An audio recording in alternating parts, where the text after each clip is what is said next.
ආයුබෝවන් යාළුවනි. අද මම මේ වීඩියෝ එක අරගෙන ඉන්නේ හරිම සතුටින්.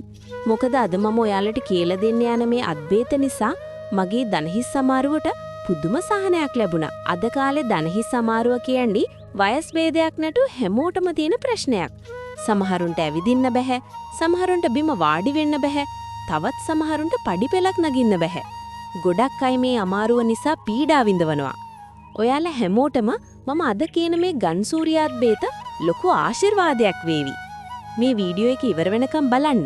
මොකද මේකේ හැම පියවරක්ම හරියටම කරන එක හරිම වැදගත්. අපිට මේ ප්‍රතිකාරයට මුලින්ම ඕන වෙන්නේ ගන්සූරිය ගහේ කොළ සහ පොතු. සමහර අය මේ ගහ අඳුනන්නේ නැතුව ඇති. මේ ගහේ කොළ පොඩි. ඒ වගේම බෝ කොළයක හැඩයට තමයි තියෙන්නේ. මේ ගහ ගොඩක් වෙලාවට අපේ පැරණ්ණෝ ගම්වල වැටවල් වලට වවලා තිනවා. කොයි හරි එවිදලා බලන්න.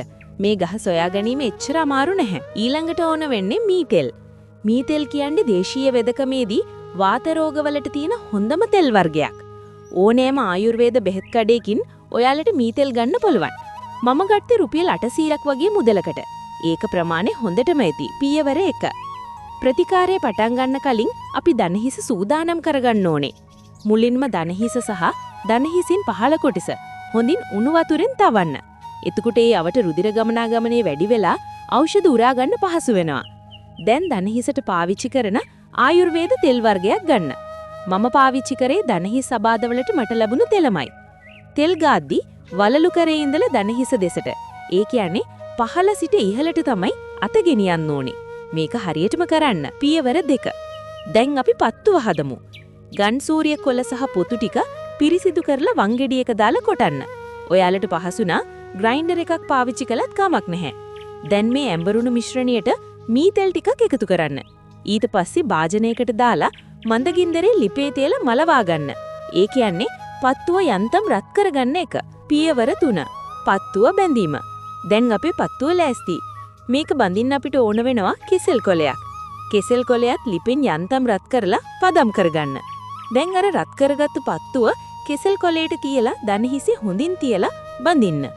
දණහිස කියන්නේ නිතරම චලනය වෙන තැනක් නිසා ඒක උඩින් පිරිසිදු රෙදිපටි පාවිච්චි කරලා ගැලවෙන්නේ නැති වෙන තැද්ද කරලා ඔතා ගන්න. මම මේ ප්‍රතිකාරය කරලා දැන් පැය කීපයක් විතරයි ගත වුනේ. ඇත්තටම මට දැන් පුදුම සහනයක් දැනෙනවා. ලොකු වියදමක් ගියේ නැහැ. මීතෙල් වලට විතරයි මුදලක් ගියේ.